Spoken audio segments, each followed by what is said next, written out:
Assalamualaikum warahmatullahi wabarakatuh. Bismillah bismillah wa yassirli amri wa hlul 'uqdatam min lisani yafqahu qawli. Amma ba'du. Alhamdulillah, senang sekali pada hari ini kita semua bisa berkumpul bermuajahah dalam acara diseminasi pemahaman budaya positif.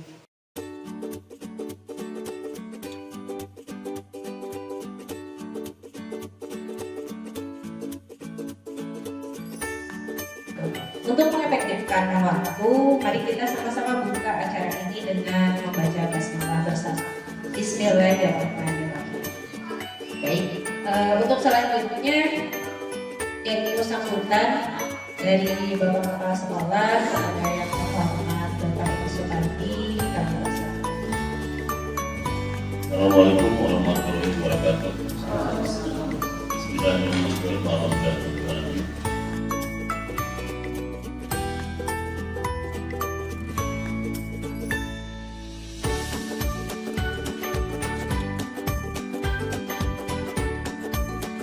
Untuk pemateri pertama, yaitu akan disampaikan oleh Bapak Muhammad Denny Hidayat, kepadanya kami persilakan.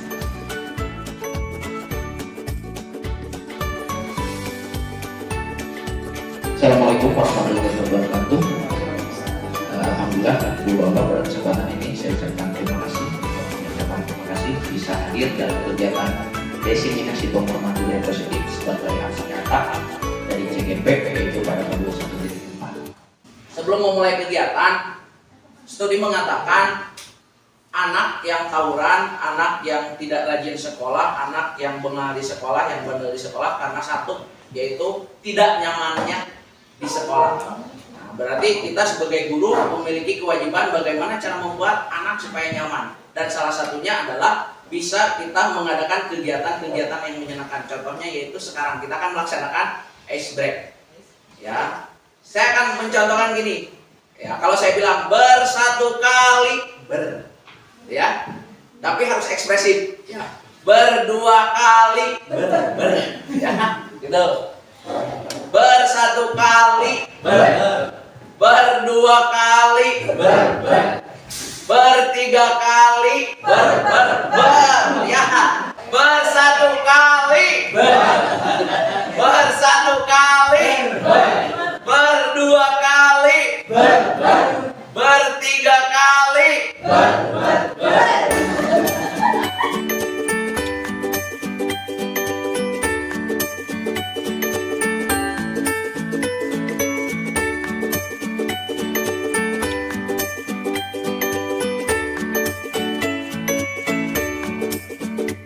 Maka dari itu saya akan menjelaskan mengenai budaya atau disiplin positif. Kenapa penting disiplin positif? Ya, di sini kita sudah memiliki visi tampil padu, ya, visi SMM Negeri Bogor. Nah, untuk mewujudkan visi tersebut maka perlu lingkungan yang positif seperti tadi. Jadi lingkungan positif itu mendukung terwujudnya akan visi yang sudah dibuat oleh sekolah. Kita bahas dulu makna disiplin. Disiplin dari bahasa Latin, disciplina, ya artinya belajar. Ingat, ininya di merah, belajar. Makna asal dari kata ini berkonotasi dengan disiplin dari diri murid-murid dari Socrates dan Plato. Menurut Socrates dan Plato, ya seperti ini. Terus, disiplin diri membuat orang menggali potensi menuju sebuah tujuan yang dia hargai. Tapi buktinya di kita, ya, disiplin telah berubah menjadi sesuatu yang dilakukan seseorang pada orang lain untuk mendapatkan kepatuhan. Ya, coba aja Bapak Ibu rasakan. Ketika Bapak Ibu ingin mendisiplinkan anak, makna yang atas atau makna yang bawah? Kita menginginkan anak patuh terhadap peraturan. Tapi makna disiplin sebenarnya adalah bagaimana anak bisa belajar, bagaimana anak bisa menggali potensi dirinya menuju sebuah tujuan dan dia menghargai tujuannya, menghargai prosesnya. Berarti disiplin yang kita praktekkan selama ini masih bisa dikatakan salah.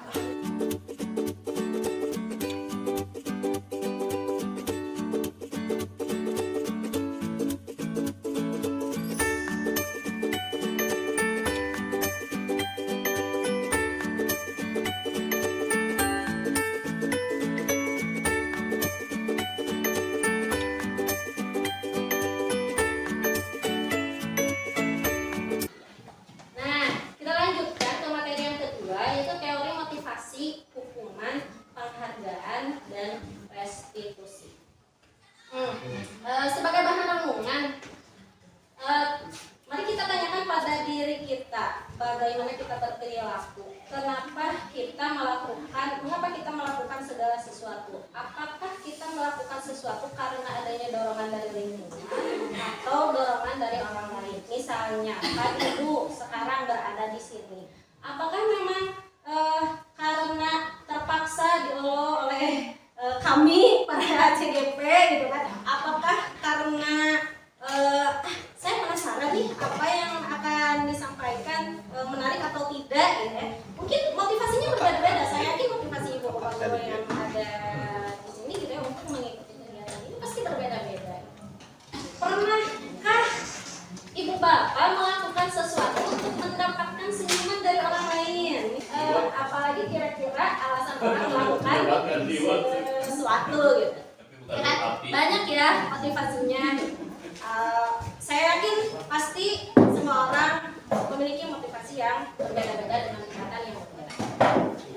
Dalam teori, motivasi perilaku manusia itu ada 3 jenis. Yang pertama, untuk menghindari ketidaknyamanan atau hukuman. Kita melakukan sesuatu itu karena takut.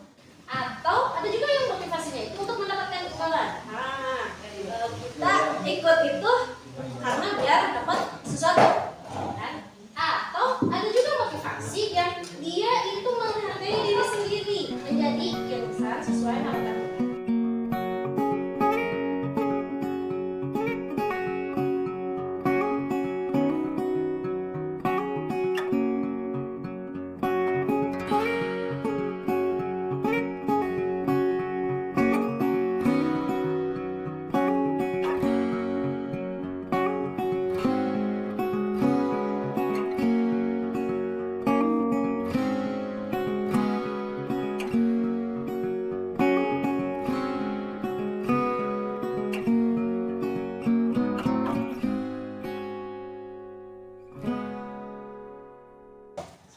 Ya, assalamualaikum warahmatullahi wabarakatuh. Coba mohon Bapak Ibu berdiri dan membuat lingkaran kecil.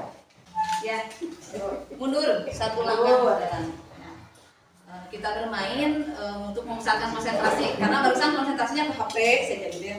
Kita main dor tembak-tembak.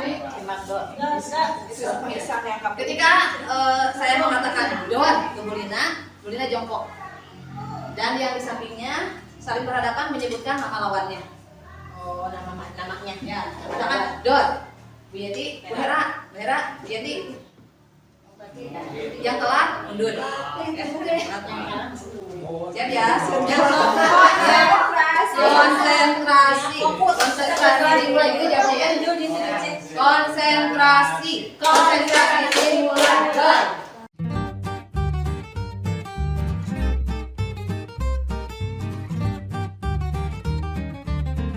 Terima kasih Bapak Ibu. Yang selanjutnya ya Bapak Ibu. Yang ketiga adalah keyakinan kelas. Di sini ada beberapa lingkaran, mulai dari lingkaran inti yang di dalam, terus lingkaran kedua yang warna hijau, ketiga yang putih, dan yang empat adalah yang besar. Ini yang paling dalam itu adalah peraturan kelas. Ada peraturan, ada keyakinan. Apa bedanya peraturan dengan keyakinan? Coba siapa yang bisa menyebutkan peraturan seperti apa? Peraturan dibuat oleh ini kalau keyakinan berdasarkan dari diri sendiri kita. Ya, disepakati ya. Kalau peraturan misalkan kita harus memakai helm, kita hanya tahunya undang-undang saja tanpa tahu proses pembuatan peraturan itu dari siapa dan hukumannya apa, hanya itu saja. Tapi kalau keyakinan ini dibuat oleh bersama, disepakati bersama. Contoh peraturan kelas itu dibuat dari masukannya itu dari semua siswa. Saya sudah menerapkan, Pak Denny sudah menerapkan di kelas 9A. Mereka buat mau seperti apa kelas ini.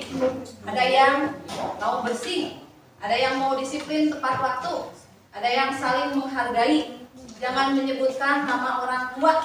Itu anak, itu kan bagian dari hayat anak. Nah kita himpun, kita tampung, buatlah jadi keyakinan kelas. Dan apa fungsinya? Nanti ketika anak itu melanggar, kita kembalikan lagi ke keyakinan kelasnya. Jadi bukan peraturan sekolah, tapi peraturan yang dibuat bersama. Jadi mereka akan sadar, oh iya saya ini melanggar. Melanggarnya itu bukan karena dihukum seperti pada dulu ya, pada dulu. Mereka sudah disepakati. Semangat. Nah, jadi ini kamu ini melanggar yang ini di poin ini. Itu hasil kesepakatan. Dan seharusnya untuk keyakinan kelas nanti akan lebih lagi ke sekolah yang akan menjadikan lingkungan positif atau menjadi budaya. Ya, namun guys sama persepsinya dari setiap kelas di sekolah dilaksanakan di fasilitasi itu sekolah akan menjadi budaya. Seperti halnya sholat duha. Mulanya kan hanya peraturan apa ya? Program sekolah saja gitu ya. Tapi ketika anak-anak sudah menjadi biasa, menjadi budaya akan menjadi ciri khas kita. Nah, itu yang harus dikembangkan. Mungkin bukan hanya duha saja, tapi semua kegiatan yang ada di sekolah, baik itu yang sifatnya keagamaan ataupun sosial.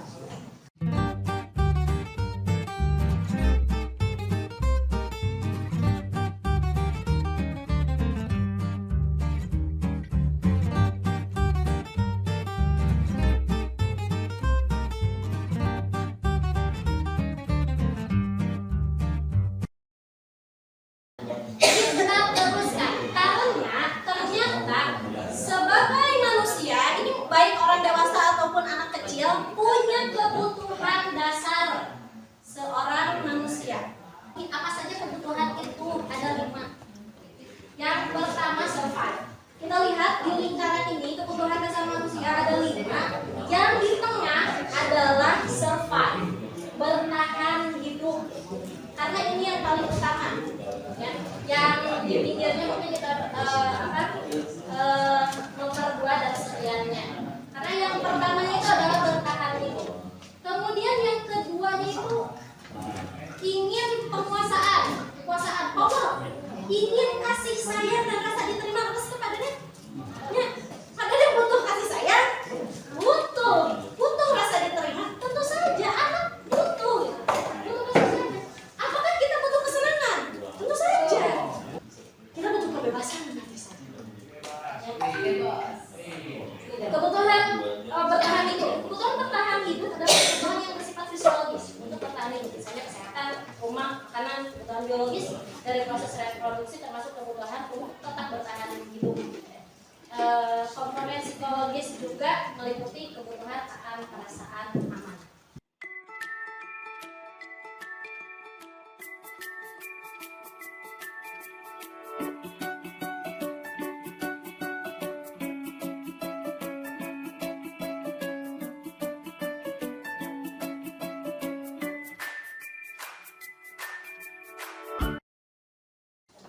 Dilanjut ya Bapak Ibu di materi kelima yaitu 5 posisi kontrol ya. Sebelum memulai ke materi 5 posisi kontrol, Bapak Ibu tahu lagu Potong Bebek? Ya, saya akan bagi dulu ya. Kelompok ini bilang wek, yang tengah wok, yang bapak sama bantu wok, bapak-bapak nopat dia wik. Ya, kita coba di mana ketika saya nunjuk berarti ibu bapak harus bersuara. Coba. Wek. Wik. Wek. Wik. Wik. Wak. Wik. Wik. Wik. Wik. Wak.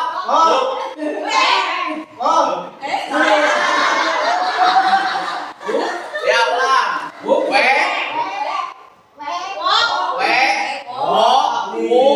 Ini wi, ini wu. Ya siap. 1, 2, 3. Wek.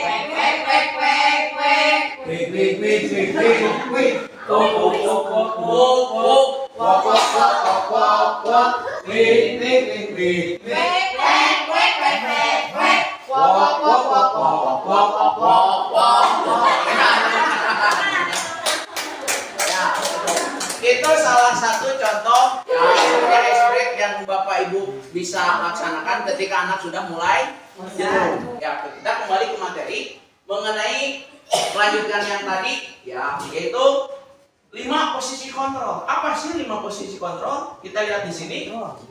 Ya.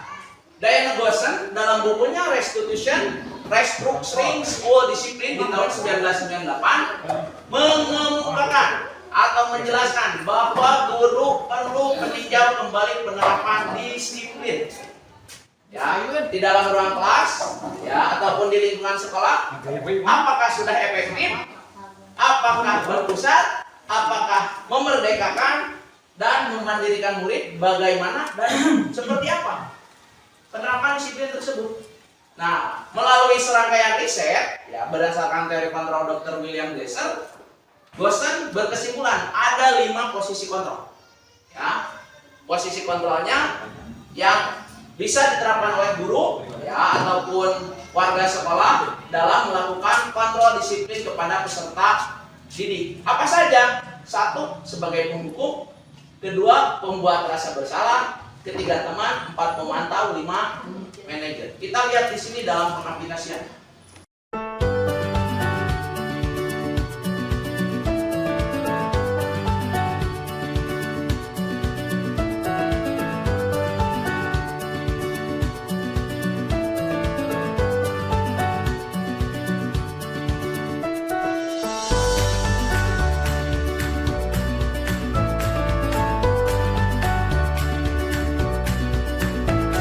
Ya, ini materi terakhir ya tentang restitusi. Jadi 3 restitusi.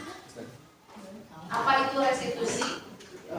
Restitusi adalah proses menciptakan kondisi bagi murid untuk memperbaiki kesalahan mereka sehingga mereka bisa kembali pada kelompok mereka dengan karakter yang lebih kuat. Jadi kita identifikasikan dulu masalahnya, lalu kurang kan biasanya itu ada anak yang bermasalah langsung dari posisi kontrol atau yang dari penghukum atau pembuat rasa bersalah. Tapi kita juga harus tahu dulu profil dia itu, karakteristik dia itu seperti apa dan kebutuhan apa yang tidak ada pada dia.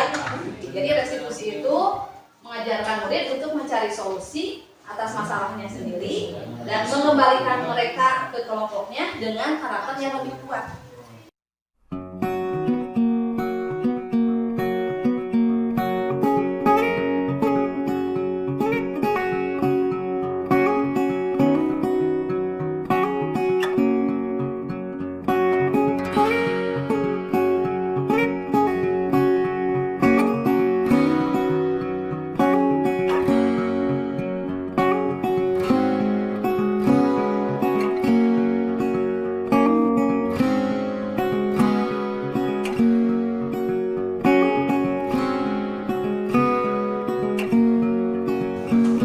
Silakan Bapak Ibu, jika ada yang ingin ditanyakan, boleh.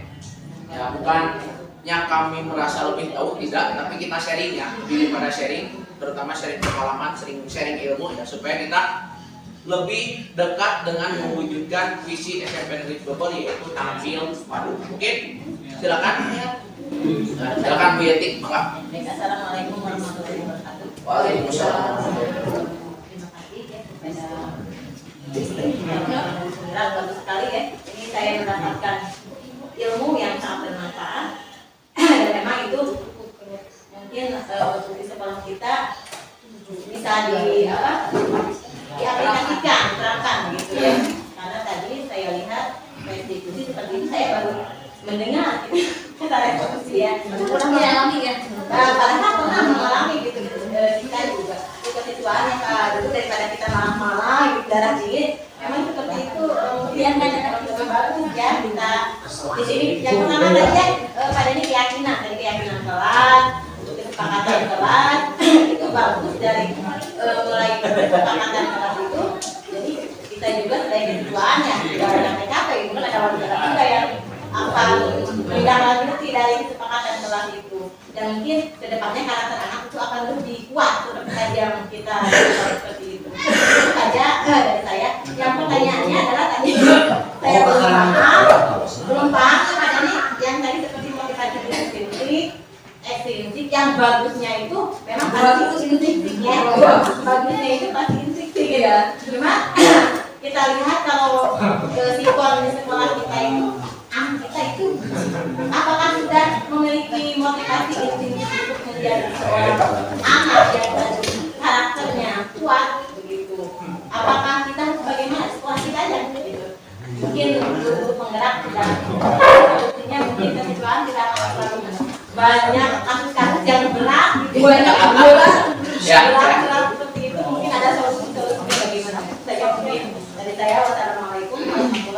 Waalaikumsalam warahmatullahi Ini jadi permasalahan mengenai masalah motivasi. Kita sering mendengar motivasi dan motif dulu ya.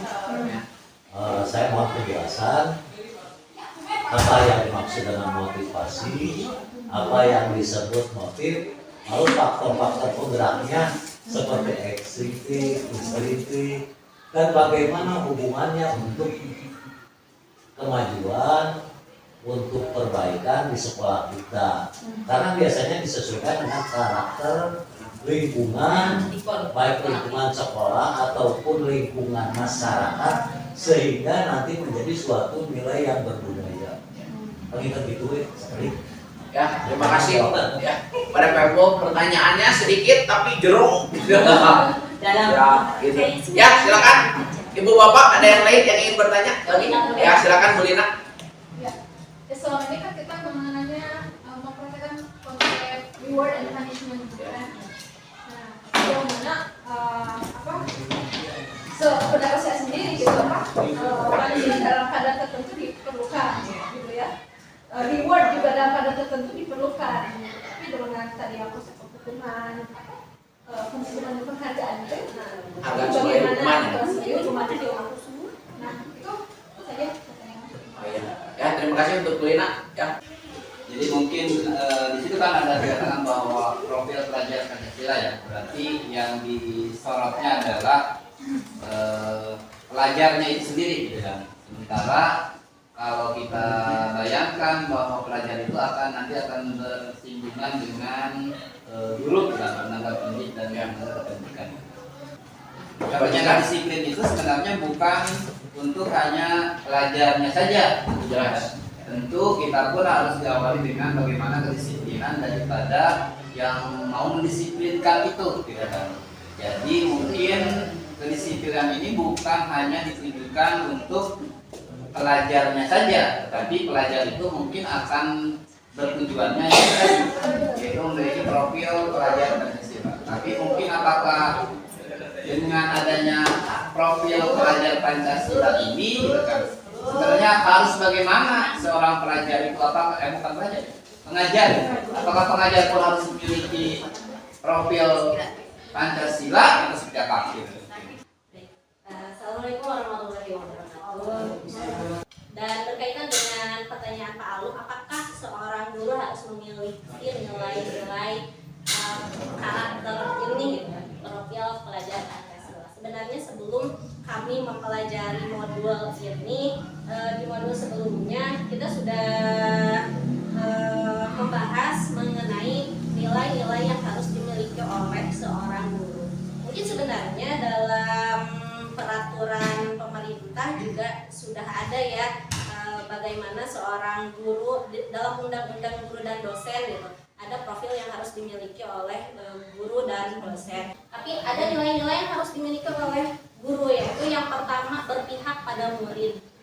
Kita harus bisa mengakomodir kebutuhan murid, gitu ya, kebutuhan minat dan bakatnya, potensinya, gitu. Itu berpihak pada murid. Kemudian yang kedua, kita sebagai guru harus inovatif. Inovatif berarti tidak stuck begitu saja ya, dengan misalnya dengan fasilitas yang ada hanya tergantung kepada itu. Nah, kita harus inovatif gitu, memanfaatkan apa yang ada. Dan yang ketiga nilai itu adalah mandiri. Kita sebagai guru juga harus mandiri. Kalau tidak ada MGMP, tidak ada apa gitu, kita harus mencari untuk mencari sendiri gitu, mengembangkan potensi, mengembangkan kompetensi kita sebagai guru.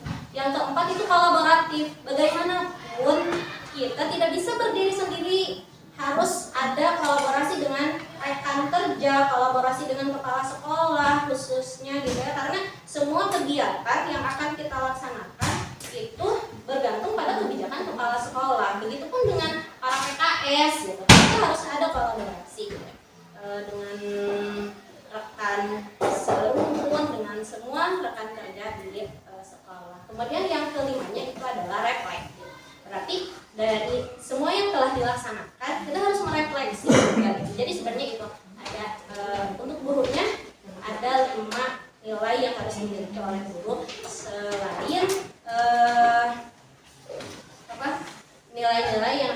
dimiliki oleh guru dan dosen yang tertuang dalam undang-undang. Ya, Ibu Bapak, saya akan menjawab pertanyaan mencoba menjawab pertanyaan satu ya nanti yang mungkin oleh Bu Arin, Bu Ucup penguatan.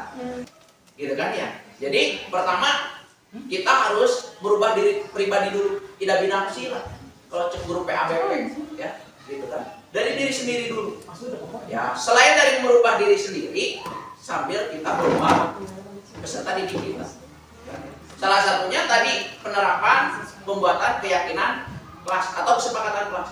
Kesepakatan kelas saya sudah melaksanakan di kelas 7A, di 7D, 8D dan Bu Ucu di kelas 9A. Dan Ibu Bapak boleh silakan menerapkannya. Cuman yang menjadi tambahan adalah kesepakatan kelas yang dibuat oleh anak, usahakan arahkan oleh Bapak Ibu mengcover kepada peraturan sekolah yang sudah.